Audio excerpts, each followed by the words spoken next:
Fala pessoal, nesse vídeo de domingo eu quero falar sobre Pets. Sim, ela entregou o resultado essa semana e eu já quero antecipar dizendo que eu achei que foi um resultado bom apesar da queda no lucro. E aí, por que eu tô começando o vídeo assim, né? Porque eu queria muito que Maria Isabel, Vossa Majestade, pudesse participar um pouco do vídeo, ou quem sabe pudesse impulsionar um pouco a monetização desse vídeo, talvez para retribuir o tanto que a gente gasta na Pets, ou até mesmo para ela começar a entender o quanto ela influencia no resultado dessa empresa que tá listada na nossa bolsa de valores. Mas enfim, eu acho que o máximo de participação que eu vou conseguir é a Maria Isabel tirando um belo de um cochilo. Mas, de qualquer maneira, antes da gente partir para os principais números, eu já quero pedir para vocês se inscreverem aqui no canal, deixarem o like de vocês, me acompanharem até o final do vídeo e, gente, mais importante do que tudo isso, deem uma olhadinha na descrição do vídeo, porque eu sempre deixo o link da Clear para vocês abrirem conta lá e negociarem com corretagem zero. E agora sim, gente, vamos pro vídeo! Bom, pessoal, antes da gente partir para os números, eu quero trazer alguns aspectos que eu considerei bem importantes que foram divulgados aí no primeiro trimestre de 2021 e que corroboram com o crescimento de Pets. Sim, tiveram alguns números que deram uma assustada na galera, mas a gente precisa entender o que a Pets está fazendo e, inclusive, se ela está cumprindo todas aquelas estimativas que ela fez durante o IPO, que, inclusive, a gente fez vídeo lá na época aqui no canal. De qualquer maneira, gente, vamos lá. Quais são os principais pontos? Eu acho que uma coisa que ela tinha se comprometido a fazer ainda lá no IPO era tentar abrir de 30 a 35 lojas por ano. Pelo menos era uma estimativa, era um objetivo que eles tinham. E aí, nesses últimos 12 meses, eles abriram 31 lojas. Então, eles estão dentro ali daquela meta deles e mostra que eles estão sim buscando crescer. Aí vocês devem estar se perguntando, poxa, Bia, mas o mundo cada vez mais digital, será que faz sentido você ter abertura de lojas nesse momento? E sim, gente, para algumas empresas que estão pensando nessa questão de logística, pode fazer muito sentido, principalmente que às vezes é um hub de toda essa parte da entrega, né? Então existe muito aquela questão de você comprar no site, retirar na loja, você tem frete grátis ou até mesmo você tem uma agilidade maior para entregar mais rápido.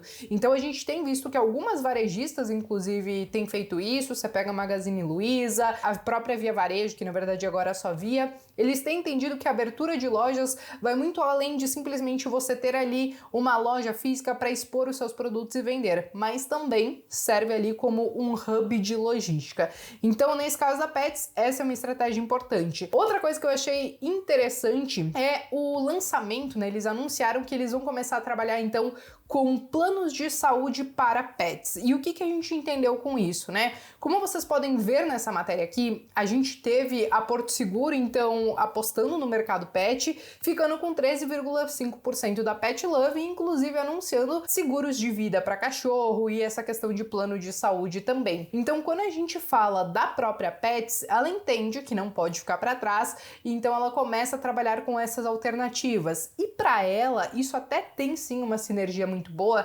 entendendo que ela tem aí várias clínicas espalhadas pelo país e, consequentemente, ela pode agregar mais essa fonte de receita para essas clínicas. Mas beleza, gente, existem outros pontos relevantes que eu quero trazer para vocês, mas agora eu já quero começar a trazer alguns outros números que eu considero bem importantes, né? Eu quero trazer uma coisa que eu dificilmente trago aqui no canal, que é a receita total, mas isso porque já vai fazer sentido com o segundo dado que eu quero compartilhar com vocês, tá? Quando a gente fala da receita total da Pets, ela cresceu 52,8% no primeiro trimestre de 2021, em comparação ao mesmo período do ano anterior, entregando um valor de 537,5 milhões de reais. Mas beleza, a receita por si só talvez ela não diga muita coisa, mas aí eu quero trazer para vocês agora a receita no digital, ou seja, a receita no digital da Pets cresceu mais de 235%, entregando um resultado, como vocês podem ver, de 155,5 milhões de reais.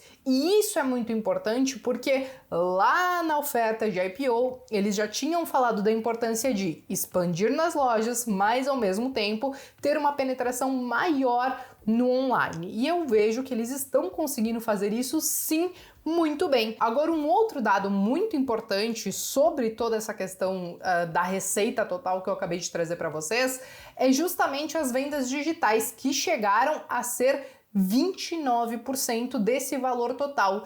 Então, isso é um ponto importante, entendendo que sim, a Pet está conseguindo se digitalizar e, inclusive, utilizar as lojas como meio das pessoas que compram as coisas na internet irem simplesmente lá e retirarem. Agora, outra coisa importante é que dessas vendas totais que tiveram, então no fim das contas 19% foram por meio das assinaturas. As assinaturas, para quem tem pet, eu acho que já conhece um pouquinho mais, mas você pode ter assinaturas onde você programa o recebimento de alguns produtos, como ração e tudo mais, com uma certa periodicidade, você tem alguns descontos especiais, então isso gera sim um certo modelo de recorrência e aí alguns consumidores mais fiéis a pets. Então esses dados eu acho que são sim muito relevantes, principalmente entendendo que eles até têm uma concorrência relativamente forte, como a Pet Love e a Cobase, e eu já vi muita gente falando que prefere a Cobase em muitas situações, mas a questão é a seguinte, quando a gente fala de tecnologia, pelo que a gente tem visto, então a Pets, ela tá sim um pouquinho na frente. Como vocês podem ver, esta imagem aqui, ela foi líder no acesso no site dela, né, em comparação com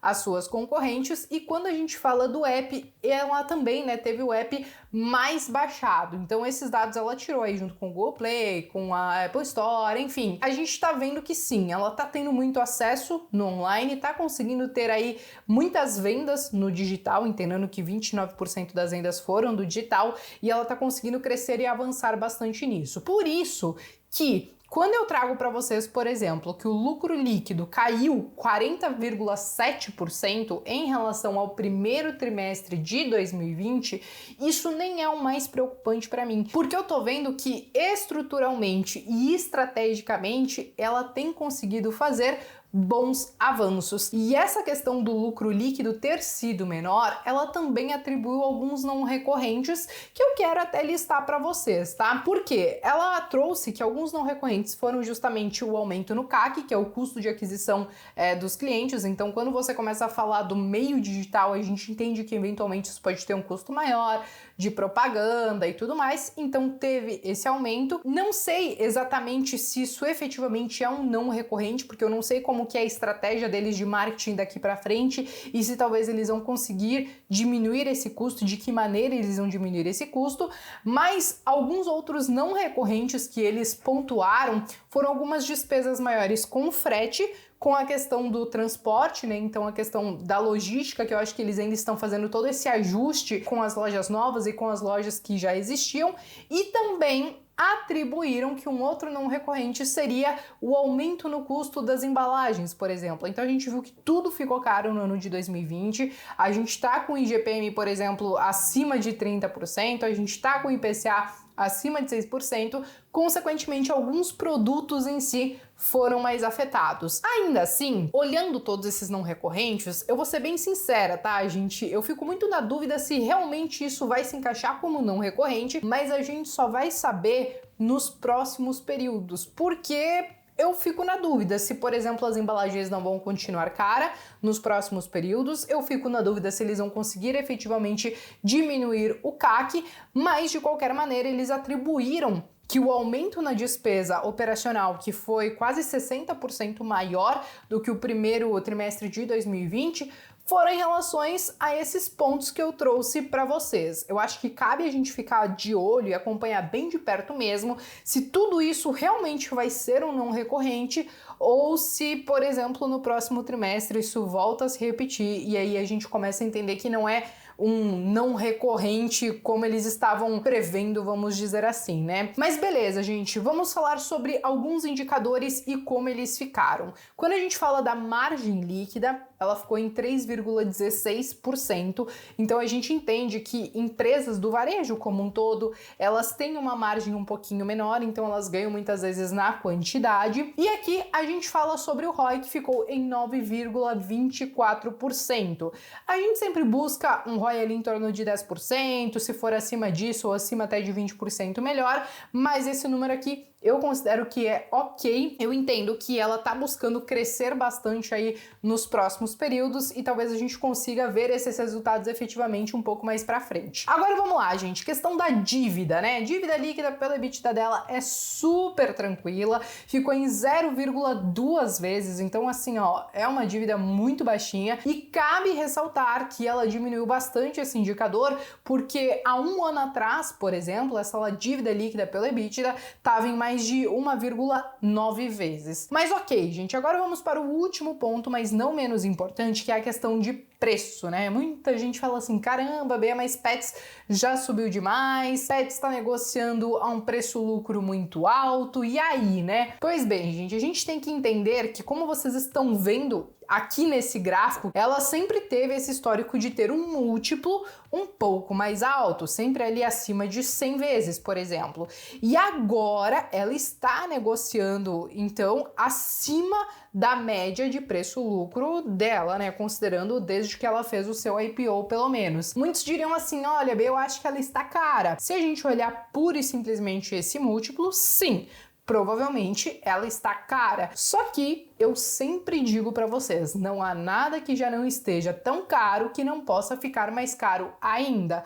Aí é muito questão de talvez você medir aí qual é a margem de segurança que você aceita, se você acha que tudo isso que ela tem feito entrega potencial para ela continuar crescendo e, consequentemente, levar a cotação das suas ações junto, enfim, tudo isso tem que ser colocado na balança. Mas, basicamente, os principais dados que eu queria trazer hoje para vocês eram esses. E eu acho que, acima de todos os números, que sim, eu acho que os números em si trouxeram algumas boas notícias pra gente. Eu acho que é muito importante a gente olhar quais são os projetos e o que ela tá conseguindo realizar, principalmente do que ela tinha se proposto ainda lá no IPO, e para entender, né, que, poxa, ela vai continuar dando continuidade para isso? Será que ela vai conseguir diminuir, por exemplo, o custo do transporte, da logística, da embalagem, custo de aquisição do cliente? Eu acho que tudo isso a gente tem que acompanhar de perto, mas, num geral, eu não me desespero quando eu vejo aquelas matérias no tipo, Pets teve queda de mais de 40% no lucro, porque quando a gente vai olhar no detalhe, a gente vê que tem muita coisa boa também. Mas beleza, gente, agora eu quero saber de vocês.